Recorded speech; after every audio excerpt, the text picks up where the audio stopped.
Today we're going to paint a Mediterranean scene. We'll be working with a flowering pink bush or tree. Honestly, I'm not sure what it's called.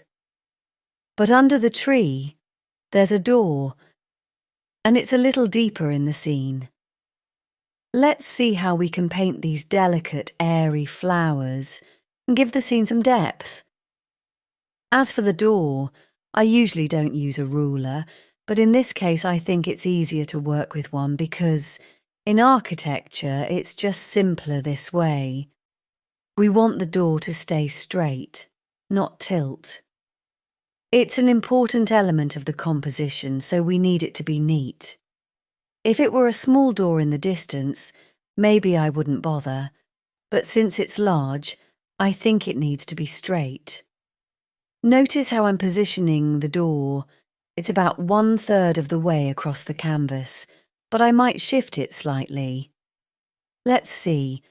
I'll move this line a bit more. There. Now, the middle of the door is in place. There's also a beam that goes above it. Nothing complicated, just simple straight lines. I'm now drawing rectangles inside the door. You can change them, add patterns if you like. Maybe you have a photo of a door that inspires you, or you want to add some personal touch. The real highlight here is the richness of the colours. The vivid blues are characteristic of Mediterranean architecture, like Greek and Spanish buildings. I'm going a bit off track with these details, but the goal is to eventually give the door some texture. For now, I'm focusing on the geometry, making sure the lines are even and straight. You'll have plenty of time to add your personal touch with the brush later. But for now, let's keep it neat, especially with these straight lines. It's really easy. Now, I'm working on the door handle. It's going to be something like this, and I might adjust it a bit so it lines up with the middle of the door. These little details matter. Okay, that's all for the door. We're done with the drawing part. Now, let's move on to the bush. It has some branches and there are flowers. I'll just mark the basic lines for the branches first. The flowers will come later and they may change as we go.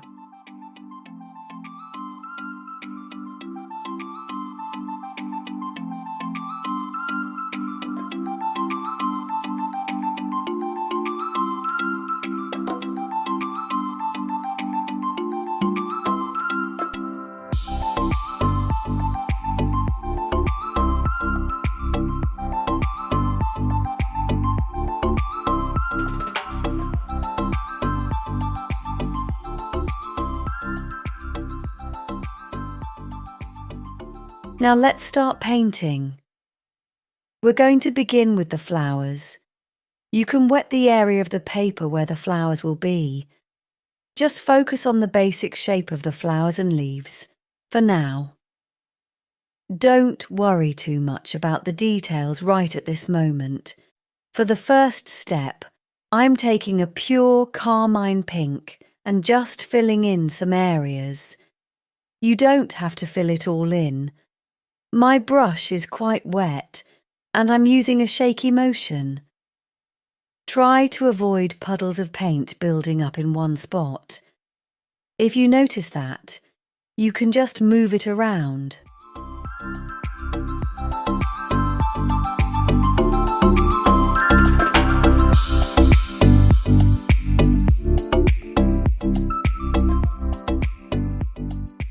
Next, I'm grabbing a bright, sunny green to create some vibrant, fresh leaves. I'm adding green in some places, and you can look at it, step back and see if you want to add more greenery. Look here, things are starting to pool in one area, and I don't want that. So I'll grab a different shade of green, a warm, sunny one, and mix it with blue. Now I'm adding some more areas where the paint will flow and blend together. I'll add even more on top to keep the transition smooth. Now I'm using purple to spread it over the shadowy areas. I'm starting to get a sense of the branches and clusters forming. Remember, I'm doing this on wet paper. If the paint starts to dry, it won't have the same effect, so I want to keep it light and airy for now.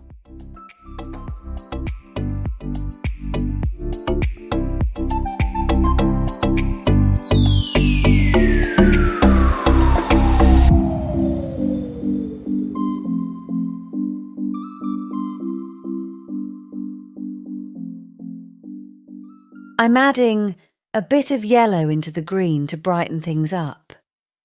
If I've made any muddy areas, I'll dab them with a tissue. Why dab? Because first of all, it prevents paint from pooling in places I don't want it to. Second, it creates those uneven, textured patches that will look more natural.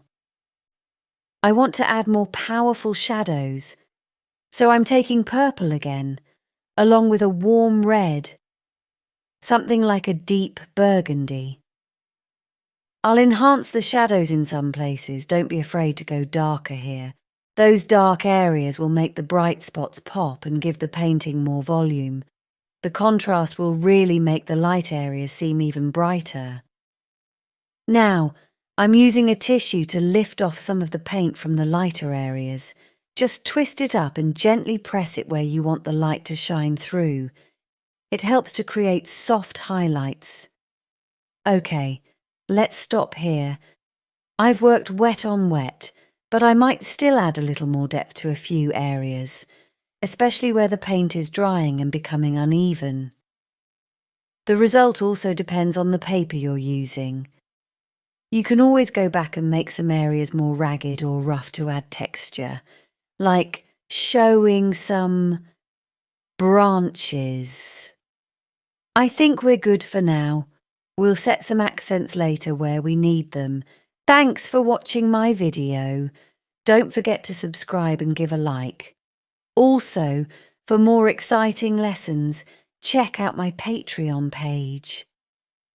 I'm always grateful for any donations, and you'll find all the ways to support in the description below. Let's keep going. Let's work on the trunk first, then move back to the door. For the trunk, I'm going with a light yellowish brown, something like ochre. I'll start by going over the whole trunk. Then I'll mix a darker colour, maybe a dark brown or even black, and go over the trunk again. Look here, I'm using a lace-like motion with my brush. I'm adding some lines and shadows, especially on one side where the light hits. The tree trunk has both light and shadow, so I'm working with those contrasts. Keep playing with it until you feel it looks just right. Let's work on the shadows now. The way things are positioned, we need to think about where the shadows fall and what kind of shapes they create. I'm going for those complicated, ragged shadows in places, like the effect of light filtering through the leaves, creating that lace-like shadow. It's a bit of a mixed, patchy effect, but it really brings the tree to life. Once the shadows start appearing on the building, this effect will become even stronger. The wall in front of the building is illuminated, but we can add a warm tone to it like a light ochre. Just a little bit, to give it a soft, warm feel. Not too much, just a hint. It shouldn't be grey. Think of it as a warm yellow ochre to reflect the light. Now, should we move on to the door? Let's go ahead and do it. So what's going on with the door? The light is coming from above, from this direction, so the top of the door is more illuminated, and the bottom is in shadow, especially with the tree shadows falling on it. For the lighter side of the door, I'm using a blue. On the darker side, I'll gradually transition to darker shades, using a mix of blue and more blue tones. let's start by filling in the entire door with colour. I'm working quite fluidly, with a lot of water on my brush to make sure there are no hard edges. For the lightest areas, I'm using a pale blue. If you're struggling to fill in the areas without leaving harsh lines, you can first wet the entire door and then apply the colour while it's still damp. But don't soak it too much. Just make it slightly wet. Look at this. See the difference in colour? The top is more blue, and you can really feel that contrast. Here, you have a lot of freedom to let your hand move freely. Don't be afraid to make a little mess. Remember, we're not architects here. This is our first layer of colour. Now, I'm adding a second layer. This will be a darker blue, and I'm going to add some purples and greys to it to deepen the tones. I'm starting to add shadows, especially in the areas that are deeper in the door. The darkest part is where the door meets the wall. There's a smooth transition into the deeper areas. Now I'm working on the lighter sections. The top will be lighter and more neutral, while the bottom will get richer in colour. I'm adding a bit more of the dark blue as I go. When you need to cover an area with intense light, I recommend layering 2 or 3 coats of paint. 2 layers usually do the job. Here, I'm gradually blending the layers, and you can feel the depth starting to take shape. Next, let's add some details inside the door. We still have some shadow work to do on the edges, especially around the thickness of the door. The shadows are a mix of blue and violet. We'll first tackle the shadows on the door's edges, then add the shadows from the bush. Shadows really pop when you play with warm and cool tones. I'm mixing a cold, almost grey-violet for the shadows, closer to the ground. As I move lower, I'm adding ochre into the mix with a damp brush, creating soft transitions. The closer to the ground we get, the warmer the tones become. Right at the base of the door, it should have a warmer, earthier feel. Now, let's add some depth and variation to the shadows. If you look at different paintings, you'll see how these soft transitions make the shadows look more natural and painterly. This effect isn't just for architectural shadows. You'll also see it in things like tree shadows, where colours subtly shift and blend. That's what makes watercolour so unique. It lets us play with these colour shifts naturally, creating soft blended tones that bring the painting to life. I'm just adding a touch of colour to the wall now.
Meanwhile, the door has dried, so let's refine the shadows. Here the shadows will be more grey, while in the lit areas they'll have a bluish tint. The shadows inside the door frame need to be a neutral grey. The upper and right edges of the frame will have thicker shadows because the light doesn't hit there as much. The bottom and left edges will have just a thin shadow line. This is the moment where precision matters. This part will show whether you drew everything neatly with a ruler or if you went freehand. If a line shifted slightly, that's okay. It adds character. Now, let's add the door handle. It doesn't need to be perfect, just something subtle so it doesn't look like a bright blank spot. Now comes the magic, adding final shadows. You'll see how much they change the painting. This is where everything starts to pop. I'm taking a mix of blue and violet and adding depth to certain areas. I'm also adding shadows from the bush.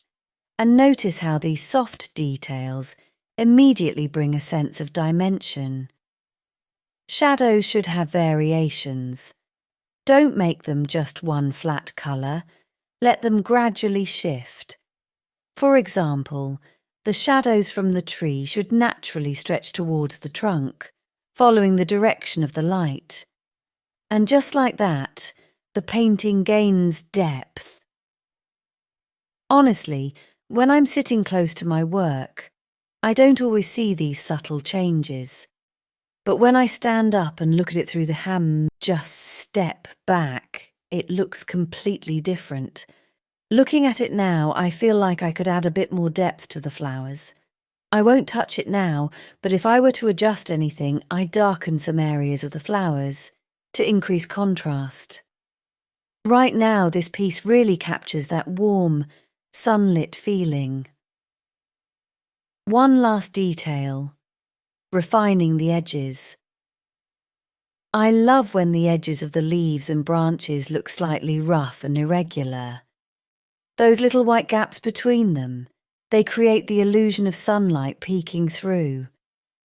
I might refine that just a bit more. And that's it. See you in the next tutorial. Happy painting, and bye for now.